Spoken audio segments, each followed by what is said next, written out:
This is Wheelbearings. I'm Dan Roth. And I'm Sam Abu Samad. It's a rare Sunday edition of the Wheelbearings podcast. Because, I mean, there's no football or anything today. So we might as well record a show. Sure. And since I was on the West Coast again this past week, which makes it problematic to record on our usual Wednesday or Thursday night, I'm back home now, and so let's do it. Yeah, and you were out there for a good reason, too.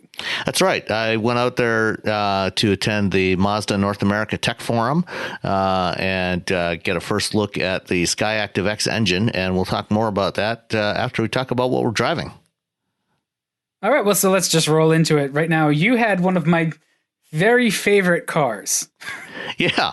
So I had the Dodge Challenger GT just before I left for California, and I haven't driven a Challenger on the road in a while. Actually, probably since 2010, I think. I've driven Challengers out at the Chrysler Proving Grounds a couple of times in recent years, but it's the first time I've driven a Challenger on the road for a while, and it's actually better than I remembered, especially, in this form, the GT, I mean, you first drove it, a bit more than a year ago, I guess. Yep. And so this is the version that has all wheel drive, and it's a V6 only, for the GT. And, it's interesting, this is a car that's been on, the Challenger, in this basic form has been around for almost 10 years now since it launched. And something like that. I think it came out in 2008 or 2009. At any rate, Chrysler just keeps tweaking it a little bit every year or two, adding even more ridiculously powerful V8 engines to it because that's what you do. So we've got all these 700 and 800 horsepower Hellcats and Demons out there now. And amazingly, even though this car has been largely visually unchanged for nearly a decade now, sales keep getting better and better. And in fact, last year, I think, if I'm not mistaken, was their best year yet for the Challenger since it was revived. And it was just shy of total sales of the Camaro. I think it was almost 60,000 sales last year. It was just behind the Camaro. And then the Mustang came in first, among American performance coupes. But the Challenger's not quite like the Camaro and Mustang. It's quite a bit larger. Which means that it actually has a more or less usable back seat, unlike the other two. And it actually has a decent sized trunk, and not only decent sized, but also, nicely shaped. It's like 16 cubic foot trunk capacity. So you can actually use it for stuff, and, put, if you're going on a road trip, put a few bags in the back there. So it's a relatively practical car, and quite surprisingly fun to drive. Yeah, I think that's part of the charm of the Challenger is that, it's not quite up to the level of performance of those other two, but it's still fun to drive. And that V6 that the GT is exclusively available with, it's still plenty powerful. And, overall, I am curious about what the actual story those decent sales numbers tell. I don't know if that's just because people love it or if it's because Chrysler's sales arm is working really hard to move the metal. Probably a combination of the two. But it does have its own sort of wily charms. Yeah. No, I mean it's a fun car to drive. It's fairly roomy. It's comfortable. I seem to recall back when I first drove a Challenger somewhere around 2009, the very first one I drove was also a V6. And at that time, I had just recently driven a V6 Charger as well. And those very first Challengers actually seemed tuned kind of soft compared to the Charger. The Charger was more buttoned down in its suspension setup, and the Challenger seemed a little more wallowy at the time. But this one, was just right. It was not too stiff, so that it was still, comfortable to drive on Michigan roads, especially this time of year when they tend to get full of craters and frost heaves. And, it had good traction with the all-wheel drive and some all-season tires on it. And it was, it was a nice car to drive and got decent fuel economy. It was about 21 miles per gallon over the week I drove it, and really can't complain too much about it. Yeah, that's kind of where I come down. It seems weird to be so fond of it because I'm not quite as fond of the Charger. I mean, I like the Charger as well and all-wheel drive guys, and it's so much the same basic car, but for whatever reason, the Challenger just has a certain personality that makes it a little bit more endearing. I don't know if it's because it's a coupe or because of the particular design of the cockpit, the new interior. That's I guess a question. If the last Challenger you drove, well, you've been in them, but this is the first time I've spent any significant time with one. And you're right. Yeah. The original Challenger interior was, it came out of the waning days of the Daimler Chrysler era, which meant that, it was all hard plastics and, not very well executed. And it was built to a price, which was a very cheap price. So, it was not a great place to be, but, this one, like other contemporary Fiat Chrysler vehicles has a pretty nice interior. The instrument panel is all, curves around, so everything is readily accessible to the driver. It's very, very driver oriented. It's automatic, obviously, no manuals, I don't think, in any of the Challengers. But it works well. This one had the latest Uconnect 4 infotainment system with support for Android Auto and Apple CarPlay, and Amazingly, Fiat Chrysler does not charge you extra to use Android Auto or Apple CarPlay. We'll get back to that a little later on. But yeah, no, it is for $39,000, it's not a cheap car. But, it's decent. I mean, base price of the GTs, 33.5. Right. And, once you start adding on the, some of the option packages and everything, it gets up there, but, to almost just shy of 39 delivered. But it's, it's not a terrible value. It's, certainly comparable to what you would get from a Camaro or Mustang or any other, performance oriented coupe. Yeah, except for none of those cars offer all-wheel drive. Yeah, that's and if you live, somewhere where it snows, that's actually, a pretty important factor. Yeah, and that was the thing where I drove it and I was initially expecting it to, be a little skeptical, but it's really, it's got the Pentastar with 305 horsepower. So it's not like it's sluggish. It is heavy, but it gets decent fuel economy, handles, pretty good. Ride's pretty good. You're never going to mistake it for a Mustang GT, and that's okay. It is what it is, and it's pleasing to drive. And out here in the snow, it's really, really solid and stable and sure-footed. And so it's that, if you like the coupe, it's that kind of car that you can drive year round. It's just, I don't know. It's one of my favorites. Maybe irrationally so. Well, and one of the things I do like about these, all of the, or at least all the Chrysler, Fiat Chrysler vehicles I've driven recently, is, when the ones that have, most of them have had heated seats and steering wheels, which is very nice. But, one thing that I've only ever experienced in these FCA vehicles is when the ambient temperature, when the outside temperature is below about 40 degrees, it'll actually, for at least for the driver's seat, it will turn on the seat heater and the steering wheel heater by default when you start the engine. So, that's one of the settings, I think. Yeah. Somewhere. So the default is it turns it on. You can go in and disable that so it won't turn them on automatically. But when it's cold out, like it was while I had this car, in the single digits and teens, that's a very nice feature to have. You get in, sit down and the seat's already warm for you, as is the steering wheel. And, which actually that's also particularly handy because there's no separate control physical controls for the heated seats and steering wheel. It's in the touchscreen menu. So you do have to do that to find the controls in the touchscreen menu to turn those on and off. But since it comes on automatically, I'm less perturbed by that.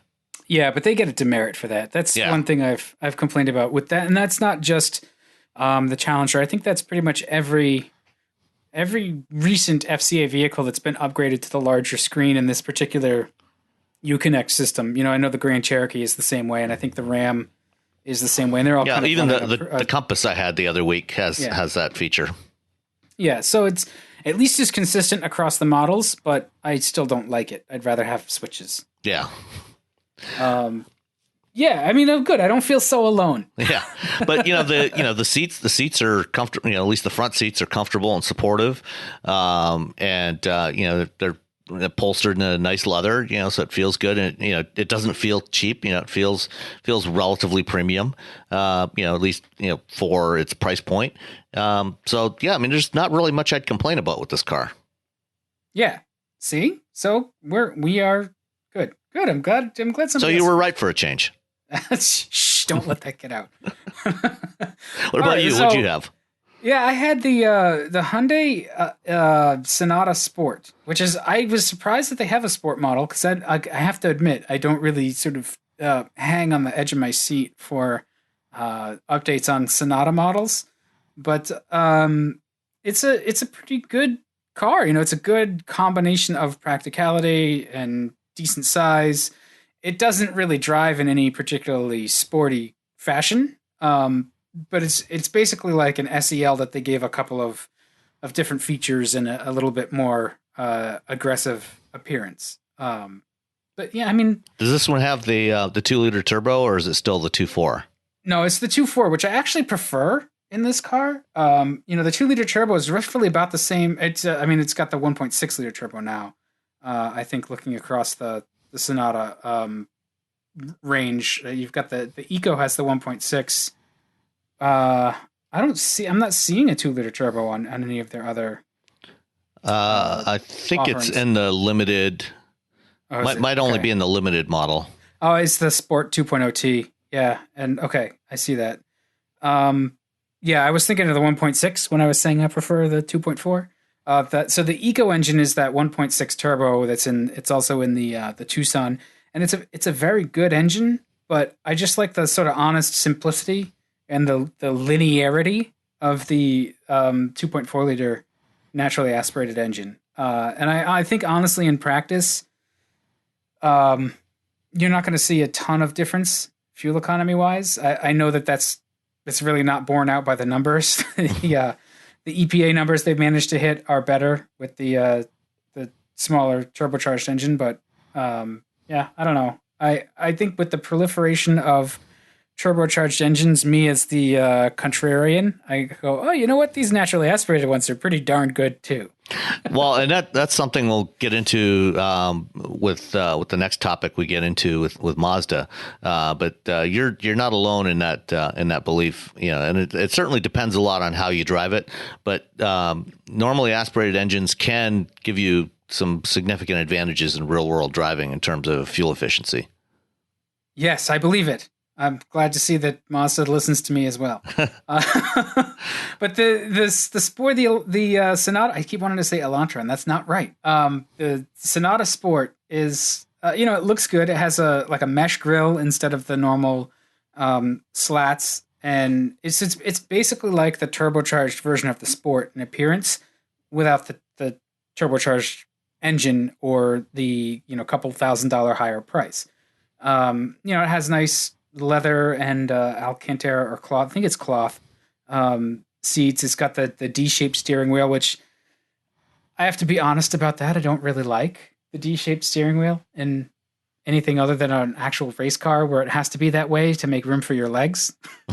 It's just like, it's silly in a street-driven car. But I mean, whatever. Especially, in something that is, aside from the badge, is not... I wouldn't say, I like the Sonata and, it's got nice driving dynamics, but it's not a sports sedan. No, no, not at all. And that's fine. I like how the Sonata embraces sort of what it is. It's just a really good, honest mid-size sedan. It's roomy. It's solid. You know, it doesn't drive in any way sort of flimsy. It's just easy to get in and out of. The ergonomics are really good as usual. So the controls are where you expect them to be.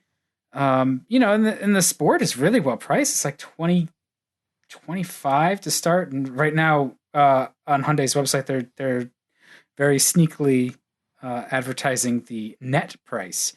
So they're saying the net price is 23,700, which is that's a really good deal. They're obviously offering some rebates. Yeah, basically it's 25,200 with 1,500 off. So there you go. That's your net price. I mean, that's a good deal. It's a lot of car for that kind of money. And what do you think of the redesigned front end of it for 2018? I like it. I like that it has some motion in the lines in the hood and it's less bland, I think, than it had been. And you know, there's a cohesiveness across the Hyundai line. And it's a little bit more expressive, so I like it. What's your take on it? I think it is a good improvement, you know. And as you said, you know, it's consistent. You know, that the shape of the revised shape of the grille is consistent across all of their models going forward. At least all the ones that have been updated so far, and those that are coming, you know, in the next 12 months or so.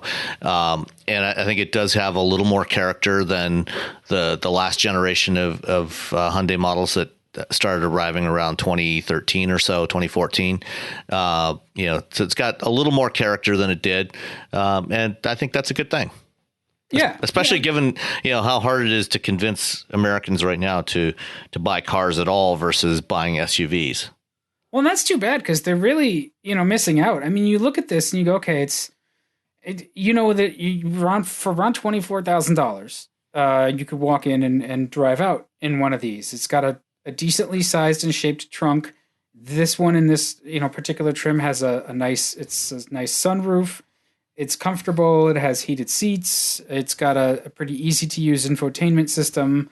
And you know, it doesn't drive poorly. It rides and handles well. And it's just overall, it's a really good value. And that was what I was struck with while driving it. And, you know, I think that it's one of the most difficult segments to compete in, right? This particular sedan segment. If there's any other tough segment, it's mid-size crossovers. So, except that, you know, while mid-size crossovers are a competitive segment, they're also a segment that consumers are interested in. Right. And, you know, they're increasingly interested in versus, you know, midsize and smaller sedans that, you know, American consumers seem to be running away from as fast as they can. You know, so even though it's still a competitive segment, it's not a growing segment, whereas the utilities are. Yeah, and I get it. I hope that we don't lose too many good cars. I mean, I think what'll happen is that the best will stick around with reduced sales volume, and they'll platform share, and you know, all the things that we're already seeing. And the Sonata right now is a pretty good bit of hardware for a decent price. I think the one thing that was the most annoying to me was it has the trunk that senses your foot, and you got to hold your foot there for a little bit, and then it'll pop the trunk lid for you. There's actually no external button to open the trunk. Actually, there is. Running. Where is it? Because I couldn't find it. It's hidden in the Hyundai logo on the trunk lid. You know, you have that oval with the H in it. Yep. The top section of that is actually if you push on it, there's actually a switch under there. So there's a flexible surface there. There's a flexible plastic surface on there. So if you press on the top part of that, it'll open the trunk. Well, that's it. It's perfect. Well, we've had a very sort of middle of the road week with cars this week. So what are we going to complain about? We'll get to the complaints in a little bit. First, let's talk about something good. And that is the Mazda SkyActiv-X. This week, Mazda held a North American Technology Forum out at their headquarters in Irvine, California, and I spent a couple days out there, and we got to learn all the magical details of the new SkyActiv-X engine, which we talked a little bit about a few months back after they announced it at the Frankfurt Motor Show. But we got more information about it, and actually got the opportunity to spend a couple of hours driving prototype vehicles with these engines in them, and it's really good. So just as a refresher, this is unless somebody else jumps in first in the next 12 months, this will almost certainly be the first production gasoline compression ignition engine to hit the market when it arrives next year. And the idea of compression ignition. So basically, with engines, we got two major varieties of internal combustion engines. One is spark ignition, which is what most all gasoline engines up until now have been, where you've got a 4-stroke cycle in most cases, where you draw in air and sometimes fuel, you close the valves, compress that, and then a spark goes off that lights the fuel, and then that pushes the piston back down again, and then the piston comes back up and pushes the burnt exhaust gases out. So that's kind of the basics of a spark ignition engine. Compression ignition, which is how diesels work, is you on the intake stroke of the piston, when the piston goes down, it only pulls in air. Then the valve closes, it compresses the air, and when you compress a gas like air into a smaller volume, it heats up, and then you inject fuel into that, and because the compression ratio is so high and the air is so hot, the fuel spontaneously ignites, pushing down the piston. So you don't have a spark plug. There's no spark that ignites it. It's just the heat of the air that causes it to ignite. And this is a process that actually works really well in terms of efficiency. But on diesel engines, because of the way it's been done up until now with diesel engines, where you spray the fuel in at the top of near the top of the piston stroke, and the fuel ignites very rapidly. The way it happens with both diesels and with spark ignition engines is the flame front spreads throughout the combustion chamber, pushes the piston down as it expands. But with diesels, because of the heat of the combustion, it actually and the nature of the way the fuel is sprayed in, you tend to get more particulate matter, the soot that gets generated, and it also generates NOx emissions, which is what got Volkswagen in trouble. Yeah, that's also a problem with the very lean burning direct injection. Anytime you get past a certain point where there's either a lean mixture or lots of combustion pressure, you get those. And I mean, you don't need me to tell you this, but NOx goes up and particulates go up. Either it's also a gasoline issue too. Right, but what engineers have been trying to get to for probably about more than 20 years now is what they call homogeneous charge compression ignition. So, part of the thing that causes the production of soot and NOx is the fact that you don't have, that mixture of air and fuel in the combustion chamber isn't homogeneous. It's not evenly spread out throughout the combustion chamber because, you're spraying in fuel in there. And so you've got droplets of fuel in the air, and it's not mixed around when it compresses, and that's part of what contributes to the way the exhausts are formed. So what they've been trying to achieve is this idea of homogeneous charge, where you actually spray the fuel in before it gets to the pressure at which it'll spontaneously ignite, and during that time, the fuel and air mixes, so you have a nice even mixture of fuel throughout the combustion chamber, and ideally it all ignites at one time, and then you don't have the problems with soot and NOx emissions, and the combustion temperature is actually lower. And so I first drove a prototype, a GM prototype with an HCCI engine back in 2007, and then again in a later version of it in 2009. And the problem with all of these is because of the way gasoline burns as opposed to diesel, it's very hard to control that combustion, because small changes in ambient air temperature and humidity and everything else can radically change the point at which it'll spontaneously combust. And so what ended up happening with those engines is they had a very small window of their operating range where it could operate in that combustion ignition or compression ignition mode. And the rest of the time it still had to use a spark plug like a regular gasoline engine. And it would have to switch back and forth between those. And so, you could actually feel that transition back and forth. There was a ever so slight pause, and sometimes depending on what you were doing, when you're driving, you could feel a slight pause in the power delivery.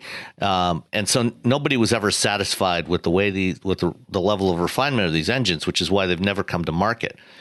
And what Mazda realized a couple of years ago is that because they already have a spark, you've got a spark plug in these engines anyway.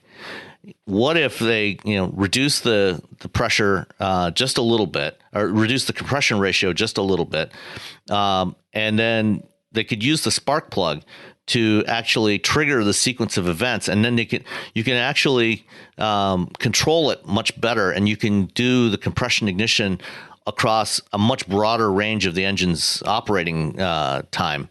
And so what they did was they designed the piston and designed the combustion chamber so that this thing is running at 16 to 1 compression ratio, which is much higher than a typical gasoline engine. I mean, most gasoline engines are about modern direct injected engines are usually about 10 or 11 to 1.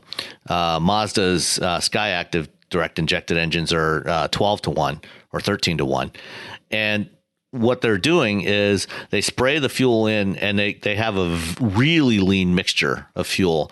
So instead of a 1-to-1 air fuel ratio that you would have in a spark ignition engine, or even a 1.2 or 1.3 to 1 that you would have in a typical lean burn gasoline engine, they're running as much as 2, 2.5, 3 to 1 air fuel ratios. So a lot of excess air. And when the piston comes up and compresses all of this, it comes up to just below the pressure at which it'll spontaneously ignite. And then what they're doing is they've got a pressure sensor in the combustion chamber next to the spark plug, and they spray in just a little bit of additional fuel just before they want to ignite the thing, and then they use the spark plug to ignite that. And what that does is it doesn't actually kick off the combustion of the rest of the fuel directly, because that other fuel that was sprayed in as the piston was coming up has now been mixed, so you have that homogeneous mixture. But when that little tiny bit of that little spray is ignited by the spark plug, that's just enough to raise the pressure enough to cause the rest of it to ignite. So basically it pushes it over the edge to ignite. And by doing that, they can time exactly when they're going to get that increase in pressure that'll cause ignition. And so now they no longer have it makes it a lot easier to control the timing of when you're going to get that, because if you get your compression ignition too early, then you get knocking, and you can damage the engine. And if it comes too late, then you end up losing some of your efficiency. So you want it right near top dead center. And so now they can control that very precisely. And that sounds an awful lot like almost an evolution of the kind of injection technology that Mercedes touts, where they say like their fuel injectors are fast and they can actually inject multiple injection events per power stroke to just adjust, so it's almost like they've taken that idea and gone a little further with it. Yeah, it is. And modern diesel engines, with common rail injection systems actually do that. They do multiple pulses, so they have more control, but you still don't have that homogeneous mixture, which is what's going to end up getting you into some of the emissions problems. So having that homogeneous mixture that ignites throughout the cylinder simultaneously is the key to this. to getting this extra efficiency and clean emissions as well. And so Mazda is saying that, they're going to be able to do this without having any additional emission control systems. So just the standard 3-way catalytic converter like we've had on gasoline engines for many years. No need for particulate filters. No need for any NOx after treatment. It can all be the emissions are low enough with this thing that they don't need any of that, and they can get about 20% improvement in fuel efficiency from this. And in addition to that, you also have an almost diesel-like torque curve, so you have much better low-end torque response. And another thing that's really cool about this as well is the engine is actually capable of, without modifications, of actually operating on a much wider range of fuel qualities. So, if you have low octane fuel, the system will just automatically adjust the timing of when it does that injection and spark to trigger the combustion. Or if you have high octane fuel, it can also optimize for that just, within software without having to make any physical changes to the engine. And what's great about that is there's been some discussion in the last few years about introducing higher octane fuels here in North America to allow manufacturers to use higher compression ratios, because you get greater fuel efficiency out of an engine with higher compression ratios, and it generates more torque. But to get the most out of that higher octane fuel, you have to design an engine specifically for that. And so now you've got an engine that can utilize that if you have those fuels available. But if you don't, if all you have is 87 octane regular, it runs just fine on that as well. Right. And so that's, it's a really interesting way to take some of the things that have made turbocharging so attractive, because that's essentially what you've done is you've made an engine with an effective, 13-to-1 or 14-to-1 compression ratio by 16. Yeah, you're right. But with turbos, I doubt that there's too many turbos out there that run up to combined 16-to-1 compression ratio. I could be wrong. Right. Well, and the thing that they talked about in the presentation, with downsized turbo engines, those typically are, they're designed to operate really well on the fuel economy test cycles. So when you're operating at light load, they work great, when the turbo's not actually generating any boost, and they're really efficient. But if you start driving them hard, or you have heavier loads on them, then your fuel efficiency tends to drop off pretty dramatically. And so this engine, the SkyActiv-X, or what they call spark controlled compression ignition, is actually it's much more resilient. Normally aspirated engines in general are much more resilient to different changing load conditions in terms of what happens with fuel efficiency. So that's one of the reasons why with the SkyActiv engines until now, Mazda has largely stayed away from turbos, except for the engine in the CX-9 where they needed the extra power. But on the 6 and the CX-5 and the other vehicles, they're all normally aspirated, because they wanted to get better all around fuel efficiency, and they're able to do that. And with the SkyActiv-X engine, it's the same thing. There's better all around fuel efficiency with this engine. It does have a mechanically driven roots blower on it, but they're actually just using it to pump more air into the engine, to get it more lean. So it's clutched. So when they don't need the extra air, depending on the load conditions, it's decoupled from the engine, so that there's no power draw on it. And then the other thing that they're adding on to this engine is a mild hybrid system, which wasn't on the prototypes that we drove, but it will be on the production cars that launch in 2019. I mean, look, the word supercharger has. That's like you had me at supercharger. That's all.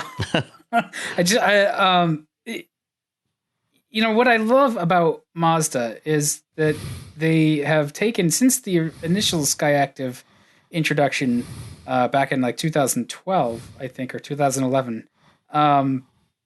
they've taken a holistic approach. So it's not just the powertrain. It's like they're a small enough automaker that everybody has to talk to everybody else. And so the powertrain guys say, well, hey, we're looking for efficiency gains here. What do you think about maybe making some aero changes to the body so that we can, all collectively eke out a little bit more? And so it seems like there's this whole car approach to it instead of just optimizing each and every, discipline. It's taken as a whole together as well. And that seems to have paid off. So how did it drive? It drove really well. Like I said, it definitely feels more torquey. The engines that they're running right now, they're in mule vehicles, which are based on the current Mazda 3 body shell, but underneath they have a whole bunch of stuff that from the next generation car, some chassis updates, some structural updates, and so the engines that were in these cars were 2-liter engines. The current 2-liter SkyActiv engine is 155 horsepower, 150 foot-pounds of torque. And the 2.5 that's available is 184 and 180 foot-pounds of torque. The SkyActiv-X engines right now in 2-liter form were 178 and 170 foot-pounds. And it felt pretty much like the 2.5 liter that's available in the Mazda 3 right now, because actually on the way to the event from the hotel, we drove current generation Mazda 3s with the 2.5 liter, and it felt pretty comparable to that engine in the new car. It was really refined. They had a display in the car that was showing, whether it was running in spark ignition mode, compression ignition, or super lean compression ignition. And, as it was going back and forth between those, first of all, most of the time it was operating in compression ignition mode, which was not the case in previous HCCI prototypes I've driven. And you really couldn't tell, just from listening or, from feeling the engine, you could not tell what mode it was in, which again was a difference from the past. So the transitions were completely seamless. And that's the whole point of what they're trying to do, is they're trying to make it as seamless as possible. So you're just driving, you're not really cognizant of what mode the engine is in, because it doesn't matter. The spark is always there, and whether it's being used to directly ignite the fuel or to ignite a tiny little bit of fuel that raises the pressure enough for compression ignition is irrelevant to the driver. You just want the engine to deliver power and torque when you want it, and it does that. It was really responsive, and so I think they've only just started doing the calibration for the U.S. market on U.S. fuels and everything. They literally just got the cars here in the U.S. I think about 3 or 4 weeks ago, and so they haven't done a whole lot of work with it yet, but it's working really well already. And by the time that they're finished sometime next year and add in the mild hybrid system, which should give it even a little bit more torque and give you enhanced auto stop start and energy recovery, I think this is going to be a fantastic powertrain. And I think it has the potential to be the most efficient gasoline engine ever. So if you're Mazda and you make a few cars and some crossovers and stuff, and you've invested in this system, and now you've released it into the wild, so everybody's going to be able to copy it and study it. So hopefully you have some patents on it. Yeah, well, they do. I asked about that. They have a whole bunch of patents on this technology, and Mazda has no plans to license it to other automakers. That was where I was going. Do you think that they may sort of help their bottom line by licensing it? No, I think actually right now the only plans they have for potentially sharing this are with Toyota, who they've partnered with. And I mean, if you've got to share, you might as well share it with like number 1, number 2 automaker by volume. Right. So they're, they've got a partnership with Toyota, that they're sharing technology between the two companies now. Mazda is going to be getting some of Toyota's electrification technologies for hybrids and other battery electric vehicles. Toyota is going to get some of Mazda's base engine technologies like the SkyActiv-X, and also Toyota's also going to be Mazda is bringing back the Wankel rotary for use as a range extender, and so we can expect to see both Mazda and Toyota vehicles in the coming years with plug-in hybrid systems that use a Wankel as a range extender in a form similar to what GM did with the Chevy Volt, except using the rotary instead of a piston engine. So did you ask them specifically about adding this kind of setup to a Wankel and how that might work? They didn't want to talk about that, but there's actually no reason why this couldn't work, and I would actually be surprised if they don't do something, if they don't adapt the spark controlled compression ignition to the Wankel when they bring it back, because Wankels are great in terms of power density. They're very compact, very very smooth running, vibration free, but they traditionally have not been very fuel efficient. So. But there's no reason why you couldn't do the same sort of spark-controlled compression ignition with a Wankel in addition to a piston engine, and really improve its fuel economy. And because of the way they're planning to use it as a range extender, where it's basically going to be steady state operation instead of dynamic operation, running up and down between idle and 9,000 RPM, that should also make it more efficient as well. So I would expect to see this type of system adapted to that engine. Huh. I didn't know that you could get compression that high with that engine up to 16 to 1. I guess you... There's no reason. Yeah, there's no reason you can't. It's just a matter of the way you shape the rotors and the chambers. Yeah, well, I just love the Wankel. I do too. It's such a clever design, and Mazda as a company has always been, come up with some really clever innovations in terms of engine design, whether it's the Wankel or things that they've done with SkyActiv or all the things that they've done, with their vehicles over the years. It's, they're an interesting company, a company that I really like.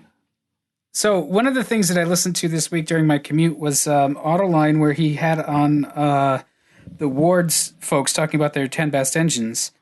And I don't think the SkyActiv-X made it to their list this year. No, because to qualify for the Ward's 10 best, it has to be in a current production engine. Right. So do you think that it's a real serious contender to sort of top that list next year? Or depending when it comes out, it may or may not qualify for the 2019 list, but definitely for 2020. Yeah, because it'll be out sometime later in the second half of next year. It was really interesting to hear them talk about the things that were high on their list this year. They had a lot of hybrids and they had some fuel cells. Honda with their the Clarity, I didn't realize this. They've shrunk the fuel cell down to basically the same size as their V6. So anything that Honda's V6 goes in, the Clarity fuel cell can go in.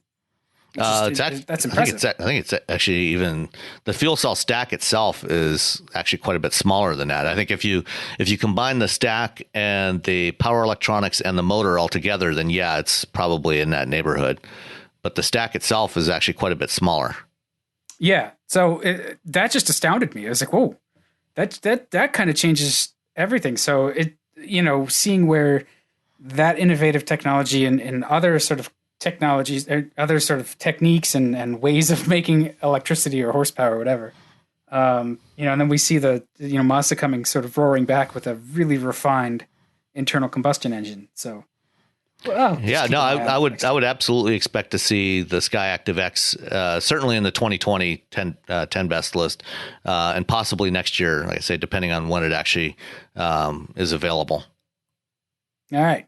Well, I can't wait to drive one because I like Mazdas anyway. So. Yeah, no, it's a great engine. There's I was really impressed with it. So all right, well, is it time to complain yet? Oh, okay, fine, complain. All right. Well, I mean, we were talking just briefly before we started the podcast, but BMW has decided to get really greedy because I think they know that their their customer base will probably pay for this or complain a little bit less about it and then actually just pony up the cash because they like the features. So they've floated the idea of adding a subscription-based Apple CarPlay to their models, which seems to me like a really good way to have people decide they don't want to buy your cars.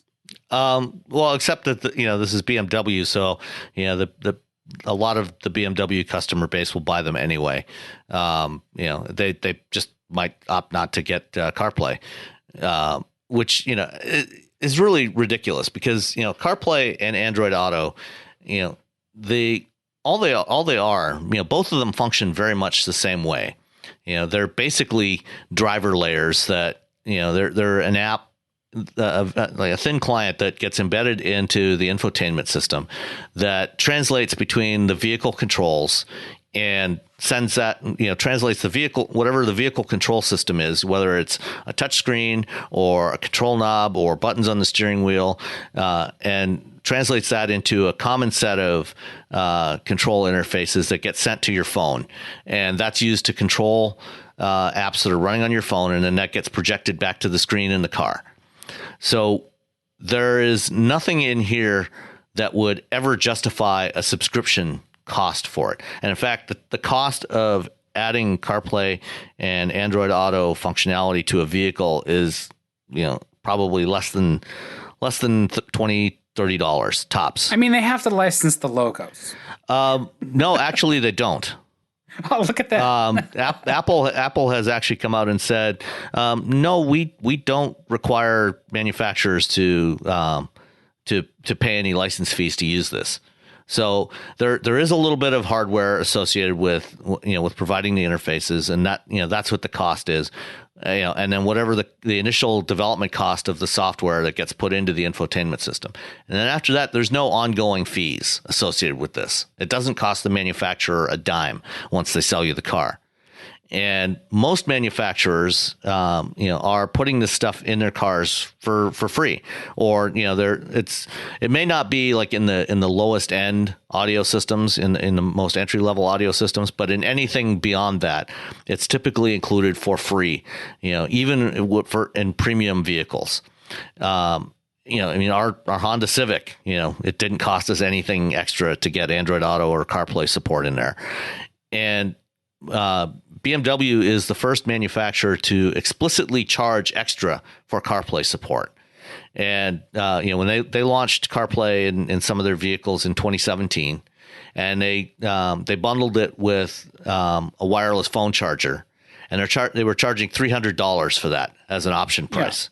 Yeah. And, the European premium brands are notorious for, nickel and diming you on everything, and their margins on option pricing are just insane. I mean, it is really easy to take any German premium car and double or more than double the price, by checking off options. So for them, it was not that much of a surprise to see them charge $300 for the CarPlay option, but it was a one-time fee. But now what they want to do is change it from a one-time $300 to $80 per year for the life of the car, as long as you want to use CarPlay. Yeah, that's dumb. I mean, I know that their line is like, okay, so over the course of a typical lease, which is 3 or 4 years, that's going to work out to less than the $300 standalone sort of one-time fee. Okay, but then you've got you turn in your lease and you get another one and you're paying again. So you basically got people on the hook for $80. And the other thing is, if you buy a BMW now and when the lease ends, whoever buys that car used does not have to pay and does not have to keep paying to use it in CarPlay. It's just there. Whereas in the future, if you buy a used BMW, you will still have to keep paying BMW $80 every year to continue using CarPlay. So how is that different, though, than something like satellite radio? It's the same thing, right? Like if I were to buy a car with satellite radio, used car with satellite radio, I'd have to continue to pay if I wanted to listen to all the crappy programming that sounds bad on the satellite radio. Well, I mean, there is a cost associated for Sirius to deliver that satellite radio. I mean, they've got to pay their staff. They've got to pay the maintenance. They've got maintenance costs on their satellites and everything else. So there's a cost associated with providing that service. That is an ongoing cost. As long as they continue to provide satellite radio service, there's a cost associated with that. And while I would not personally pay that cost, pay Sure. that subscription fee because I don't get value out of it. If you want to use that service, I think it's perfectly reasonable to pay that continuing cost. As long as that service is still in operation, there's a cost associated with providing it. Once you build in CarPlay into a car or Android Auto into a car, that's it. It's a one-time fixed cost to put it in there. And then there's never any ongoing cost associated with it to the manufacturer. So they're not actually providing you any service for that $80 a year. They're just taking your money. Yes. It would be more like a better analogy would be, you want to continue using the cruise control in your car? That'll cost you an extra $150 a year. I mean, or you could just not worry about it and just be like, fine, I won't use CarPlay. I'll just tether to iDrive and be happy with that. Like, what do you actually miss if you're not using CarPlay? I mean, personally, I use Android Auto, but I mean it's equivalent. If you're an Android user or an Apple user, I find it a better interface, and it's a more consistent interface. I think it's easier to use than any of the built-in systems. And using it just with Bluetooth streaming, tethering your phone to the car, you're stuck with whatever the manufacturer's interface is, which often is not that great. And you can't use things like Google Maps, or if you're so inclined, Apple Maps or Waze. You don't have those functions available to you in the car. You're stuck with whatever the manufacturer built into the car. Yeah, when BMW doesn't even offer Android Auto at this point. Well, yeah, that's the other thing. If you're an Android user, you're out of luck entirely. So you don't have the option of paying them that $80 a year. And BMW is one of the few OEMs that is not offering Android Auto in addition to CarPlay. They're about the only other ones right now are Porsche and Toyota. And Toyota just announced at the Detroit Auto Show that they're going to start offering CarPlay. They haven't made any announcements about Android Auto yet, but I would be surprised if at some point in the next 12 months they don't add that in as well. Yeah, so I think that's a dumb move by BMW, which will continue to pay off for them. I don't think that their actual buyers are going to complain. They'll complain. I mean, I was talking with Casey List the other day, and he's pretty pissed about it. I mean, he doesn't own a BMW that has CarPlay support, but he's pretty upset that BMW would do something like that. And we'll have Casey back on the show probably in a couple of weeks to talk about the cars that he's driving this week and that I'll be driving next week. It actually is. And actually Casey, who's a software developer, said he was chatting with somebody he knows who's a developer at Apple who does drive a new BMW and is actually pretty pissed off about this. So I think there might actually be enough backlash against this that BMW might just end up changing their mind about this whole plan. That would surprise me because as much as us plebes are offended by it, we don't tend to be the BMW buyer, and the amount of nickel and diming that goes on with those cars anyway, and the fact that it's just going to be rolled into your monthly lease payment, which so many of those cars are leased. Yeah, I mean about two-thirds of BMWs and most other premium cars like that are leased anyway. So yeah, so I mean, you bury it in the lease and just be like, come up with some cock and bull story about why it's better for you as a consumer. And I mean, I can see it going both ways. The other thing is, I mean, this is really just the beginning of this. Going forward, part of the reason, one of the many reasons that manufacturers want to add connectivity to all the vehicles is they want to add more and more services and make stuff available directly in the vehicle that you will pay a monthly subscription fee because, and they'll they'll have all kinds of third-party service providers that'll provide a range of services, and they will take a slice of every transaction. You know what I'd pay a lot extra for? I would pay a lot to just be left the hell alone.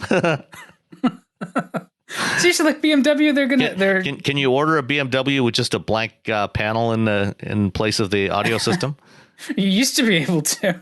They used to come with all the little sort of the block off plates, right? Just show you how friggin' cheap you were. Yeah. Like, oh no, there's a switch here that you didn't buy. There's another switch here that you didn't buy. Well, that's the beauty of systems like iDrive now, where or other systems where it's all software controlled. Because it's buried in these touchscreen menus now.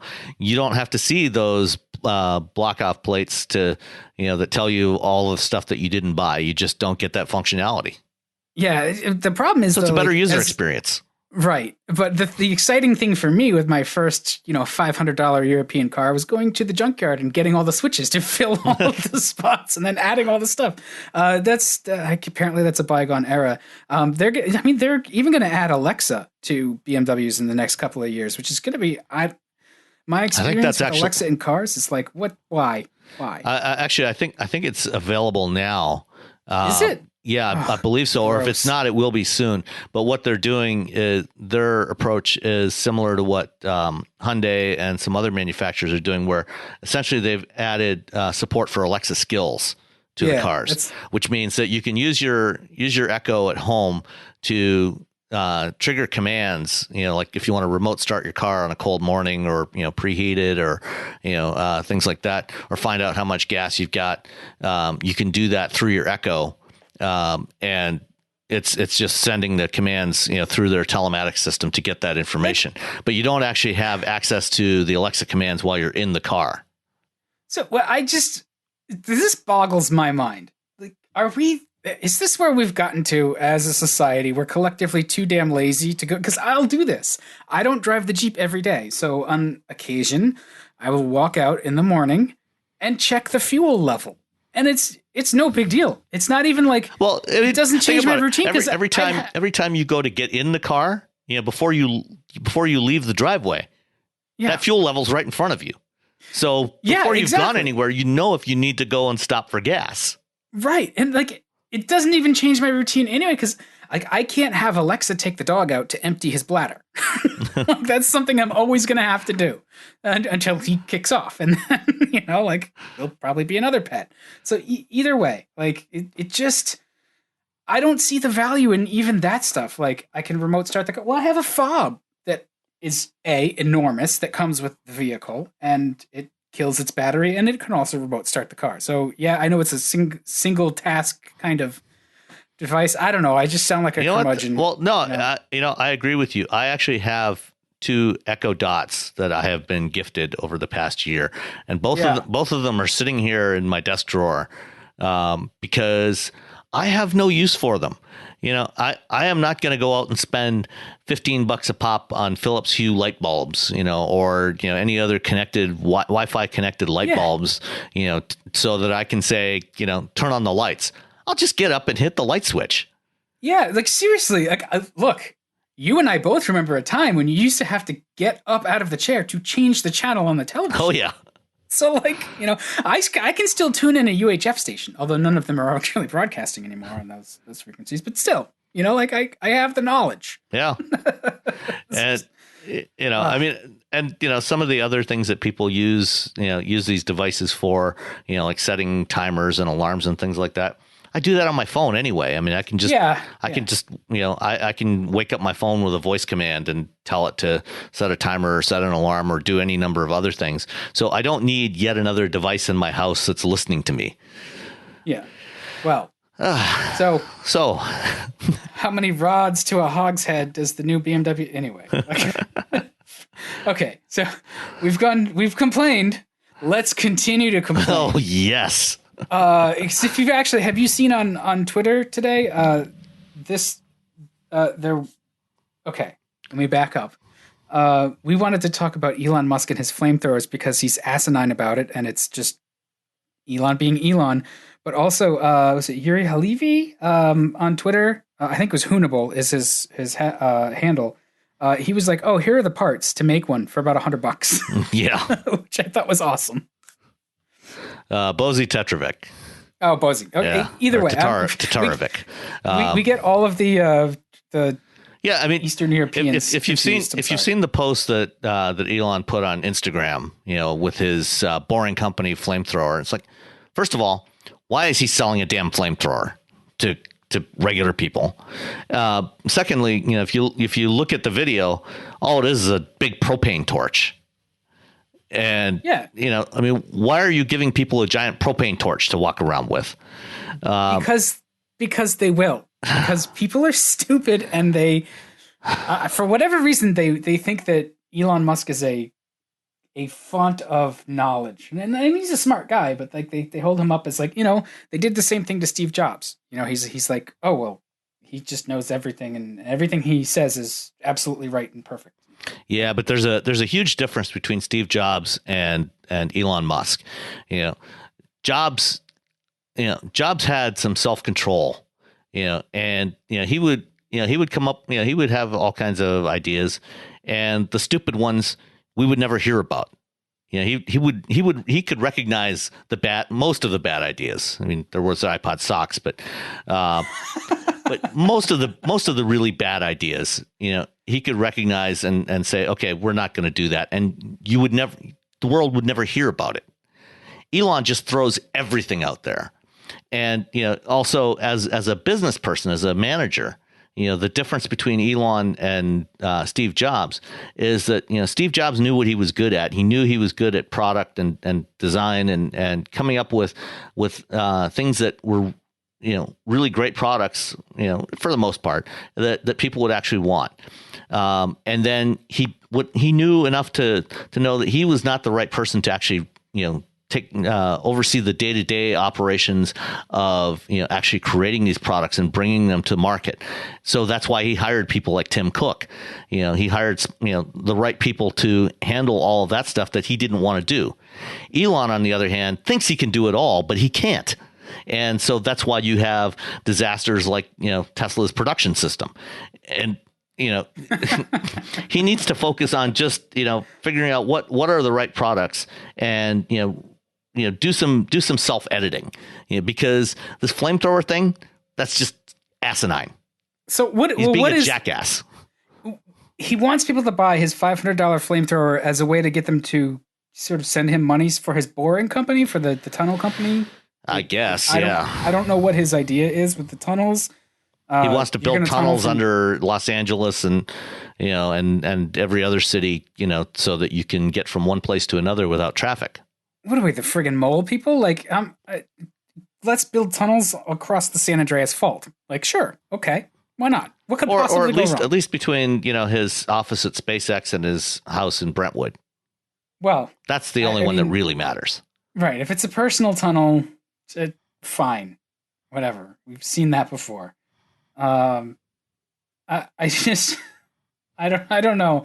I feel like there's this cliff that we're headed towards with Tesla and SpaceX and the Boring Company and all of that, where we've pushed the cult of personality so far, and we've got folks hanging on Elon's every word, and there's a lot of sort of fanboyism out there for Tesla, and like we've said before, like they've done great stuff and really pushed the industry, and they've been disruptive as, if you want a textbook disruptor, that's been Tesla. Oh yeah, I mean, if it wasn't for Tesla, we wouldn't have Volkswagen, pledging to build dozens of new EVs in the next 5 or 6 years. You wouldn't have an electric ID Buzz coming.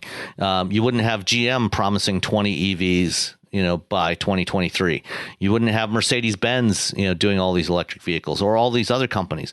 The EV would still be mired in mediocrity right now, probably, if it hadn't been for Tesla really demonstrating what was possible. But, now, we've got to move beyond that and actually execute on making this viable for the mainstream, make it affordable and, high quality products for the mainstream marketplace. And that's, they seem to be utterly incapable of doing that because they can't focus, or he can't focus. So at what point does he realize this and say, you know what, I should cash out and just sell Tesla.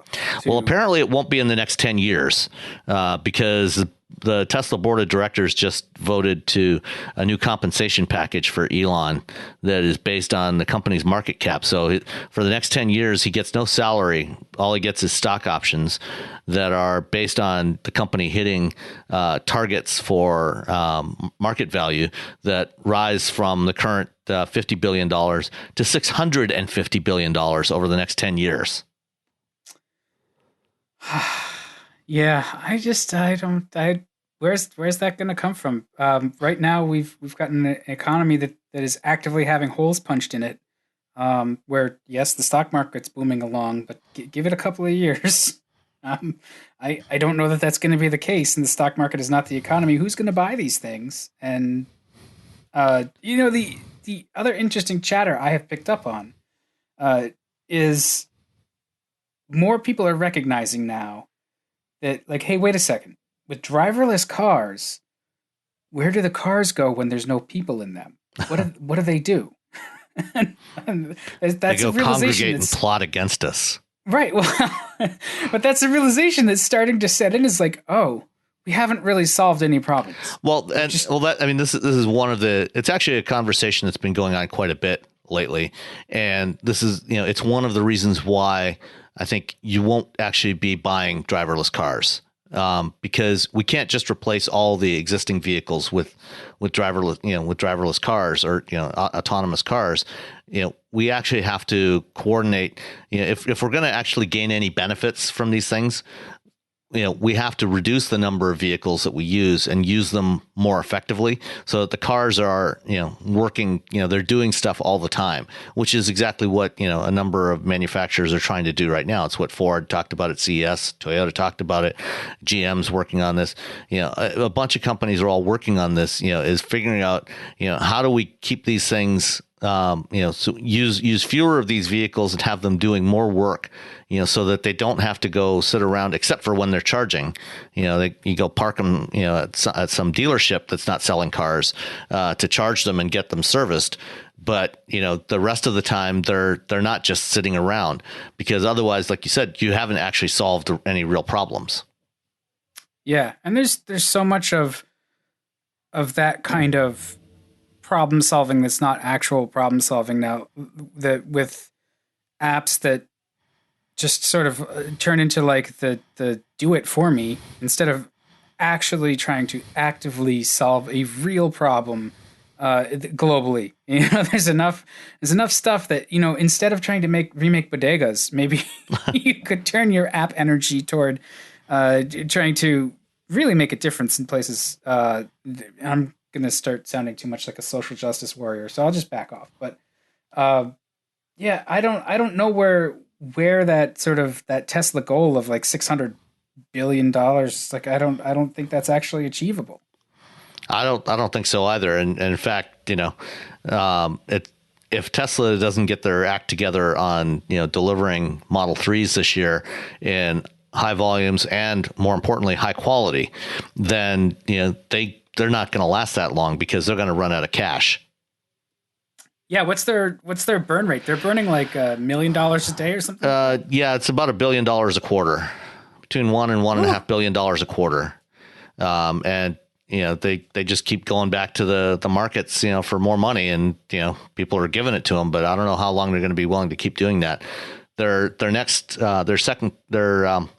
year-end results call is going to be on February 6th, which will be interesting to listen to see just how bad Q4 was, with the very low volumes of Model 3s that they actually delivered. It's probably going to be pretty ugly, and their stock price will probably jump 10% the next day. So, and this is a weird thing about Tesla too, is they have this real hostile relationship with the press, sort of the established press, and I don't mean just print journalists. I mean, all of the experienced people who are covering them for a variety of outlets that come at it with real expertise. Even you came out of an automaker. You're with an engineering background. Like, you know the thing. You can see the challenges that they're dealing with and doing well about and not doing well with. And they don't like anything that's not fawning coverage. And it strikes me that they just don't have the confidence in their own product to just put it out the way everybody else does. And let it sort of live or die on its own without carefully controlling that message. And that says volumes about sort of what they actually feel about what it is they make. Yeah. Part